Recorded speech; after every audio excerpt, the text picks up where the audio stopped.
আসসালামু আলাইকুম। Hello everyone, আশা করি সকলে ভালো আছেন। আজকে আবার নিয়ে আসলাম আপনাদের মাঝে আম ভর্তা।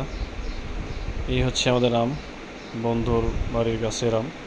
তারা পেরেছে আমগুলো, আমি ছিলাম না সাথে, যার কারণে ভিডিওটা দেখাতে পারলাম না সম্পূর্ণভাবে কীভাবে আম পেরেছে তারা। ঠিক আছে, তো আসলে আমি শুরুতে থাকতে পারিনি। আমি যখন আম ছেলা হয়ে গেছে, বাস কাছাকাছি হয়ে গেছে ভর্তা, তখন আমি চলে গেছি তাদের কাছে, তাদের ভিডিও করছি। তো আম ভর্তার সাথে আমরা দিয়েছিলাম হচ্ছে মিস্টার নুডলসের ম্যাগি মশলা, এবং ম্যাগি মশলার সাথে ছিল হচ্ছে আমাদের লবণের পর লবণ, নুডলসের মশলা, তারপর হচ্ছে চিনি দেখছেন, চিনি দিয়েছি। তারপরে হচ্ছে আমাদের কাসুন্দি। ঠিক আছে, সো এই সব মিলিয়ে আমরা আম ভর্তা বানিয়েছি। তো আমাদের মরিচ আসলে খুব তাড়াহুড়া করার কারণে আমরা মরিচগুলো ভাজতে পারিনি, যার কারণে কাঁচা মরিচের সাথে কিছু শুকনো মরিচ দিয়ে ফেলেছি, ভাজা ছাড়াই। অনেক সুন্দর, ভালো লাগছে অনেক খেতে আসলে। তো মরিচটা ভাজা থাকলে আরও ভালো লাগতো, কিন্তু আসলে সময় খুবই সংক্ষিপ্ত, যার কারণে আমরা মরিচগুলো না ভেজেই ওভাবেই কাঁচা মরিচের সাথে কেটে নিয়ে মরিচগুলোকে মাখিয়ে নিছি। তো যাই হোক, আমাদের আম কিন্তু প্রায় বলি করা হচ্ছে, বলি করে তারপরে মনে করেন যে আমগুলো সুন্দরভাবে মাখানো হবে।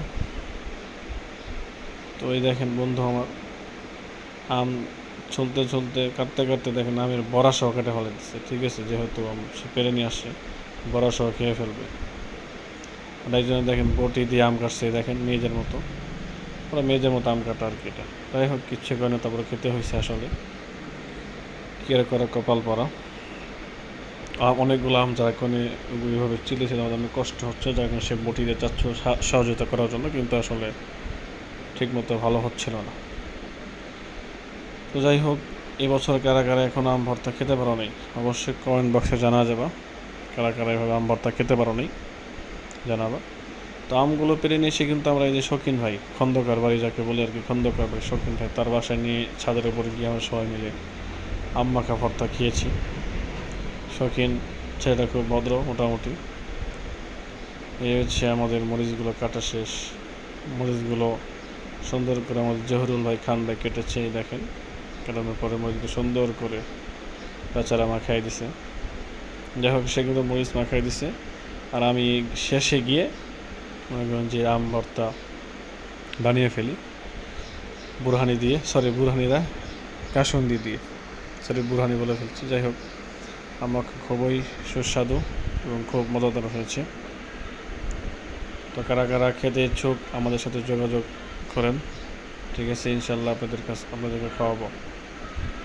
যাই হোক, ভিডিওটি ভালো লাগলে অবশ্যই লাইক, কমেন্ট, শেয়ার করে দেবেন। কেমন হয়েছে অবশ্যই কমেন্টে জানাবেন। সকলকে জানাই আসসালামু আলাইকুম ওয়া রাহমাতুল্লাহি